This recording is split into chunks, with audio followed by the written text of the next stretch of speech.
Olá pessoal, tudo bem? Então, nessa aula de revisão, nós vamos ver sobre a menorreia. A menorreia é um assunto que, particularmente, eu acho bastante complicado. Eu não lembro se caiu na prova, eu acho que não caiu, mas caiu no TBL, que vocês vão ter, caiu bastante. Então, assim, eu acho que é importante entender algumas coisas de amenorreia. Para começar, e assim, eu vou falando dos pontos que eu também acho mais importante, né? Não vou falar de tudo, da aula, né? Que a aula vocês já tiveram. Para começar, a menorreia, a primeira coisa que vocês têm que saber é que existe a menorreia primária e a menorreia secundária, né? O que é a menorreia primária? A menorreia primária é aquela mulher que nunca menstruou, né? Aquela menina que nunca menstruou. E a menorreia secundária, a menorreia é a mulher que menstruava, né, por um período da vida e parou de menstruar. Então, isso vai ter repercussões, né? Dentro de amenorreia primária, vocês têm que saber até qual idade que é normal. Isso é importante. Quando vocês verem um caso clínico, para saber se está normal ou se não está. Quando a mulher, é a menina, né? Ela tem caracteres secundários. O que são os caracteres secundários? É que ela passou pelas fases lá de desenvolvimento puberal, telarca, pubarca, né? Ou seja, o desenvolvimento mamário e o desenvolvimento de pelos pubianos. Se ela tem caracteres secundários, você espera até 15 anos de idade. Então, por exemplo, uma menina que tem 14 anos de idade e não menstruou, mas tem caracteres secundários, você pode esperar até 15 anos, que a menstruação dela provavelmente vai descer. Já uma menina que não tem caracteres secundários, que a gente chama de infantilismo sexual, ou seja, ela não teve o desenvolvimento mamário e o desenvolvimento de pelos pubianos, você espera no máximo até 13 anos de idade. Passou disso, já considera como a menorreia primária. Então, assim, essa classificação é importante justamente para um caso clínico, como vai ser no TBL, você já classificar. Então, dê o caso clínico, olha a idade da paciente e já classifica ela, se é a menorreia primária e secundária, e observa se ela tem caracteres ou não. Caracteres sexuais ou não.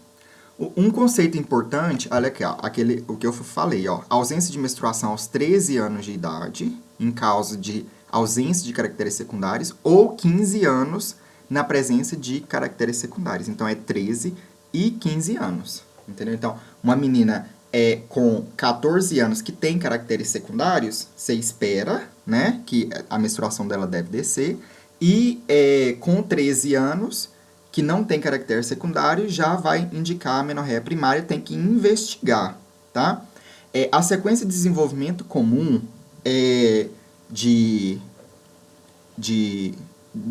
aquela tabela de Turner também tem que saber. Você tem que saber o quê? Aqui, que eu acho mais importante. Qual que é o primeiro sinal de desenvolvimento? É o broto mamário, né? Então, passa pelo broto mamário, é o primeiro sinal, aí vai desenvolvimento dos pelos pubianos, tem o estirão de crescimento e, por último, a menarca. Então, você concorda comigo que se a menina não teve desenvolvimento sexual, desenvolvimento de caracteres secundários, e se ela não passou por esse período, provavelmente a menstruação dela não vai descer, porque a menarca é o último estágio, ou seja, a primeira menstruação é o último estágio de desenvolvimento. Aí, dentro da investigação de amenorreia primária, vocês têm que pensar o seguinte, pensa só, uma mulher que ela nunca menstruou. Aí você vai pensar assim, por que ela nunca menstruou? Vai ter que investigar. Porque ela já devia ter menstruado e não menstruou. Existem duas situações. Se ela hipogonadismo hipogonadotrófico ou hipogonadismo hipergonadotrófico. O que significa esse hipogonadismo? Quer dizer que a gônada ela não está produzindo estrogênio, né? Não há os ovários não estão funcionando, por isso hipogonadismo. Quando fala gonadismo, vem de gônada. Quem é a gônada feminina? É o ovário. Então, se tem hipogonadismo, o ovário não está funcionando corretamente. Ele pode não estar funcionando corretamente por um hipogonadotrófico. Gonadotrófico vem de gonadotrofina. Se tem hipogonadotrófico, quer dizer que tem poucas gonadotrofinas. Gonadotrofinas está baixo, ou seja, FSH e LH está baixo. Se FSH e LH está baixo, quer dizer que o ovário não está sendo estimulado.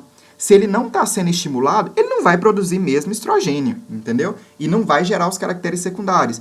Ou ele pode ter um hipogonadismo hipergonadotrófico, ou seja, esse ovário está sendo estimulado, ou seja, FSH e LH estão altos, estão normais, mas o ovário, ele não responde ao estímulo, entendeu? Então, vocês vão ter que ver que a amenorreia primária vai ter essas duas situações. E vai ter causas disso.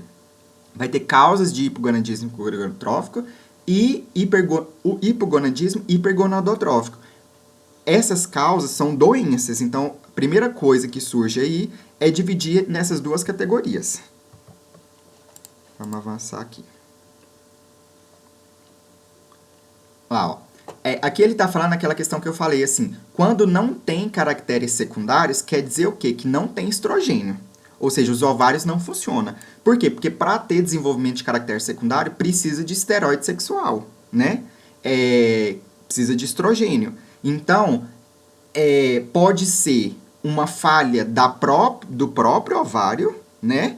Porque não tá, pode ser uma falha do próprio ovário, ou pode ser uma falha dos mecanismos superiores, tipo hipófise ou hipotálamo, que não está estimulando o ovário, entendeu? Às vezes, que vai diferenciar nessas duas situações. Agora a gente vai ver cada uma. Se tem caractere secundário, ou seja, tem estrogênio, os ovários estão funcionando, então ela não está menstruando, é por outro motivo. Ou ela pode não ter o trato de saída, uma síndrome de Rokitansky, aí a gente vai ver um ímen perfurado, aí a gente vai ver causas de cada situação dessa, tá? Vamos começar primeiro com a amenorreia primária, ou seja, a mulher não tem caracteres secundários. Lembra, as duas situações que a gente viu hipogonadismo hipogonadotrófico e hipogonadismo hipergonadotróficos, né? Quais que são causas de hipogonadismo hipogonadotrófico? O atraso fisiológico é a mais comum nos pulsos de GNRH, ou seja, o problema está lá na liberação de GNRH. E isso vai ter problema na liberação de FSH e LH, consequentemente o ovário não vai ser estimulado, vai ter uma série de repercussões. Outra questão importante é essa síndrome de Kalman. O que é a síndrome de Kalman? É a associação de hipogonadismo hipogonadotrófico com anosmia. Isso aqui é uma síndrome lá que desde o desenvolvimento inicial, desenvolvimento embrionário, na formação do bulbo olfatório. A formação acontece ao mesmo tempo, aí vai ter um problema nisso. Então, uma menina que nunca menstruou, que tem problema de anosmia, você vai pensar e sedosa FSH e LH e FSH e LH tão baixo, ou seja, hipogonadotrófico. Você vai pensar em síndrome de Kalman, entendeu? Que é uma causa. Aí tem tumores, crâniofaringioma. A pessoa tem um tumor, né? Um tumor no sistema nervoso central que vai interferir na síntese e secreção de GNRH, ou seja, vai interferir na síntese, na liberação de FSH e LH, que vai atuar, que não vão atuar no ovário, ou seja, o ovário não vai ser estimulado. Então, vocês entenderam que são causas de que vai prejudicar o ciclo menstrual, né? Que vai prejudicar a liberação de gonadotrofinas, por isso hipogonadotrófico, e vai ter repercussões no FSH e no LH. Consequentemente, o ovário não vai ser estimulado pelo FSH, não vai produzir estrogênio, não vai desenvolver caractere secundário. A outra situação é quando os compartimentos superiores, né, ou seja, hipotálamo, hipófise, eles estão funcionantes, não tem nenhum problema neles, mas a própria gônada não responde ao estímulo. Ela está sendo estimulada, o ovário está sendo estimulado, mas ela não responde ao estímulo. Isso aqui é a síndrome de Kalman, que eu já falei. Quais situações podem acontecer isso? Principalmente síndrome de Turner. A síndrome de Turner tem uma agenesia ovariana, disenesia gonadal, disenesia ovariana. Ou seja, a glândula vai ser estimulada pelo FSH, ou seja, hipogonadismo hipergonadotrófico. Se você dosar FSH e LH, vai estar normal, mas a própria gônada, o próprio ovário, ele não responde ao estímulo, ou seja, ele não consegue produzir estrogênio, consequentemente, a menina com síndrome de Turner, ela não tem o desenvolvimento sexual, o desenvolvimento de caractere sexual bem desenvolvido, né? ocorrer de forma adequada. Ela tem um que a gente chama de infantilismo sexual. E tem outras coisas, deficiências enzimáticas e tal, mas o principal é síndrome de Turner, que é um distúrbio genético que vai levar a essa situação. Então, você entendeu? Quando você está investigando a amenorreia primária, você olhou para a menina, ela não tem caractere secundário, você já vai pensar em causas ou no ovário ou causas hipotalâmicas, hipofisárias, entendeu? E você vai dosar FSH e LH com certeza para distinguir, né? Agora, você viu a menina lá, que ela não menstruou, mas ela tem os caracteres secundários, ou seja, lá na fase do desenvolvimento de caracteres secundários, na telarca, na pubarca, o estirão, ela passou por todas as fases, mas não aconteceu a menstruação. Só a última fase, que foi da menstruação, não aconteceu. O que você vai começar a pensar? Você vai começar a pensar que ela tem um problema anatômico. Ou seja, o ovário dela é funcionante, porque se é funcionante por quê? Porque ela tem caractere secundário. O ovário é funcionante, o hipotálamo está funcionando de forma correta, a hipófise está funcionando de forma correta, ou seja, tudo está funcionando de forma correta. Só que para o ciclo menstrual funcionar, tudo para cima, né? Precisa de todas as estruturas, precisa de uma anatomia pérvia, né? Ou seja, precisa de um trato de saída pérvio, ela precisa ter o útero, né? Precisa ter a vagina, precisa ter todos os compartimentos. E quando tem essa situação, você vai pensar em anormalidades do trato de saída. Pode ser o quê? Pode ser um bloqueio, ou seja, o sangue está sendo impedido de sair porque tem algo bloqueando. Por exemplo, no caso de ímã perfurado ou no caso de um septo vaginal transverso. Ou pode ser um caso de que não tem o trato de saída, que é o que a gente chama de síndrome de Rokitansky, principalmente. Esse nome é complicado aqui, mas principalmente síndrome de Rokitansky. Quando que você vai pensar no síndrome de Rokitansky? Quando a menina, né, a amenorreia primária, que ela tem caractere secundário, ou seja, teve telarca, teve pubarca, mas não menstruou, aí você vai ver, por exemplo, se você pedir uma ultrassom dessa mulher, lógico que você já examinou, que ela não tem ímã perfurado, tem que examinar a menina. Mas aí você vai perceber que ela não tem útero, ou seja, se ela não tem útero, não tem como ela menstruar. Ela não tem tubas uterinas e ela não tem os 2/3 superiores da vagina. Por que isso? O que é a síndrome de Rokitansky? A síndrome de Rokitansky é uma síndrome, né, genética que tem problema no desenvolvimento do ducto paramesonéfrico. Lá da embriologia, quando vocês forem estudar isso, vocês lembram.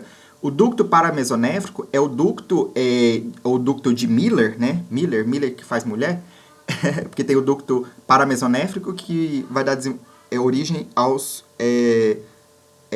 desenvolvimento masculino. Então, o ducto de Miller, ele não vai ser desenvolvido, né? Ou seja, o desenvolvimento do ducto de Miller vai gerar útero, vagina e os 2/3 útero, tubas uterinas e os 2/3 superiores. Se ela não tiver esse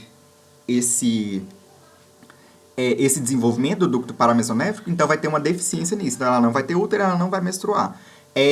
Esses 2/3 superiores é o que chama, vocês vão, às vezes vem questões de residência, igual eu resolvi, que a vagina termina em fundo cego, ou seja, uma vagina curta, entendeu?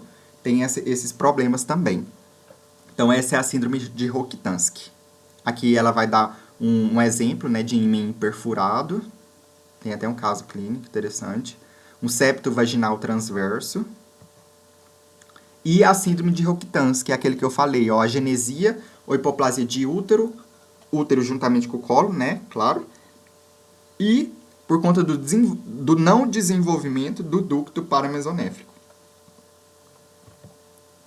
Não encontrei isso na biblioteca do web. É meu celular. Então aqui é a síndrome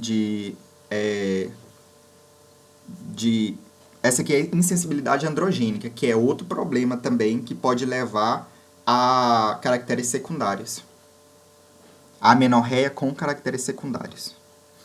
Então aqui está esse quadrinho resume exatamente o que eu falei. Você tem que pensar o seguinte, a amenorreia, né, ela tem caracteres secundários. Você vai olhar, você vai ter que ver, se ela tem útero, né, Aí você vai ter que fazer um ultrassom. Aí, se ela não tiver útero, você vai pensar em malformação mulleriana. Quando ela tem útero, você vai ter que calcular FSH e LH. Se o FSH tiver diminuído, você vai pensar num hipogonadismo hipogonadotrófico, né? Então, você vai considerar causas de amenorreia, de hipogonadismo hipogonadotrófico. Se o FSH tiver alto, você vai pensar no hipogonadismo hipergonadotrófico. Aí é aquelas problemas que eu falei, por exemplo, síndrome de Turner, tem uma insuficiência do ovário, né? Ele está sendo estimulado, mas ele não responde ao estímulo. Pode ser síndrome de Turner. Agora, a gente vai passar para a amenorreia secundária. O que é a amenorreia secundária? Conforme eu falei, é a mulher que menstruava e parou de menstruar. Só que isso tem um conceito, tem uma definição. A mulher que deixou de menstruar, que ela deixa de menstruar por 3 ciclos consecutivos, se o ciclo dela for regular, ou por 6 meses. Às vezes a mulher tem um ciclo irregular, não tem como você falar em ciclo, então você fala em tempo. Por 6 meses, aqui ó, é a ausência de menstruação por pelo menos 6 meses, em mulheres com ciclos regulares, ou por um período equivalente a 3 ciclos menstruais. Então, esse é o conceito. Aí, vocês têm que pensar o seguinte, ela menstruava e parou de menstruar. O que aconteceu? Por que ela parou de menstruar? O principal problema, é interessante vocês saberem que a principal causa de amenorreia secundária, excluindo gravidez, claro, porque se ela engravidou, ela não vai menstruar, né? Não tem como, a mulher que engravida não menstrua. E até um tempo no período de lactação, que é a amenorreia por lactação, que é até um método contraceptivo lá dos efetivos. Então, a principal causa é ovariana. Depois você vai pensar em causas hipotalâmicas, causas hipofisárias, causas uterinas e outras causas. Então, são diversas causas, é bom assim, vocês lembrarem algumas, né? Causa ovariana, sem a gente pensar, causa ovariana, ou seja, tendo uma falência ovariana. Principal é a menopausa. A mulher, quando entra na menopausa, ela não vai menstruar, né? No climatério ali, quando ela faz a menopausa, que é a última menstruação, 12 meses para trás, né? Ela não vai menstruar. Então, menopausa é uma causa ovariana. Vamos pensar em causas hipotalâmicas. Aí ela pode ter um crâniofaringioma, ela pode ter um problema no hipotálamo, né? Aí a gente vai ver as causas lá. Obesidade, tem uma série de causas lá. Síndrome dos ovários policísticos, aqui ó, causas hipotalâmicas. Síndrome dos ovários policísticos, obesidade, disfunções da tireoide, tudo isso aqui causa diabetes mellitus, pode causar, que vai afetar a liberação de NRH, ou seja, pode causar amenorreia. Causas hipofisárias, tem a síndrome de Sheehan. A síndrome de Sheehan é uma condição que ocorre necrose da hipófise por conta que a mulher que sangrou muito no pós-parto, sabe? Pode acontecer isso daqui e ela parar de menstruar. Mas o principal é esse que estão de vermelho. Então, assim, causa hipofisária, hiperprolactinemia ou um prolactinoma, né? Na hipófise. Causas uterinas, síndrome de Ashman. A síndrome de Ashman é uma condição que ocorre lesão do endométrio por curetagem. Por exemplo, por um aborto infectado. Vocês vão ter uma aula só de aborto. Então, pode acontecer isso. Sinéquias uterinas. Sinéquias também é uma causa de aborto. Vocês vão ver isso lá. Tem tratamento para isso também. Lá na aula de abortamento. É uma das aulas que eu achei mais legais. É a aula de abortamento. Então, é isso. Aí, vocês têm as causas. Isso aqui é interessante. Acho que tem até lá nas perguntas dela. Quando que você vai pensar em determinada causa? Depende da clínica do paciente. Por exemplo, um paciente que ele tem hirsutismo. O que é hirsutismo? Hirsutismo é o surgimento de pelos em locais na mulher que não era para ter pelo. Por exemplo, no peito. Tem até uma escala para isso, se eu não me engano, é a escala de Freeman.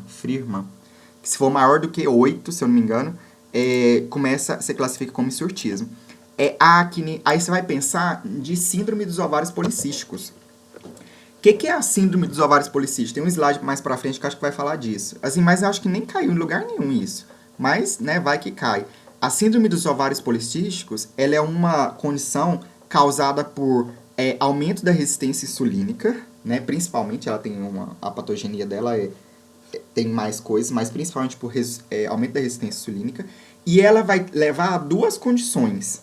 Isso vai fazer com que caia como é que fala? As enzimas que transportam os estrogênios. Eu sei que vai aumentar os estrogênios, vai aumentar os androgênios. Por isso que vai ter um hiperandrogenismo. Esse hiperandrogenismo vai levar à clínica de hirsutismo e acne e vai ter anovulação crônica. Anovulação crônica pode levar justamente à irregularidade dos ciclos menstruais, por isso que vai levar à menorreia, e pode levar também à infertilidade, pode levar também a... É basicamente isso. A onovulação, né? Infertilidade, se ela não ovula, ela vai ter problemas de infertilidade. Então, essa é uma causa. Uma mulher que você olhou lá no caso clínico, ela tem queixas de pele, tem atrofia urogenital, dispareunia, né? Dor na relação, ela tem ressecamento, sabe? Você vai pensar em quê? Em mulher na menopausa, né? Ou seja, tá tendo falência ovariana. Então, por isso, aí tá explicado por isso que ela não menstrua. Presença de galactorreia. Você vai pensar em hiperprolactinemia, produzindo muita prolactina. Por exemplo, por um prolactinoma, né? Por uma situação dessa. Obesidade. Obesidade é causa de amenorreia secundária. Então, você vai se no caso clínico a paciente for obesa, você já vai começar a pensar em obesidade. Por isso que ela parou de menstruar.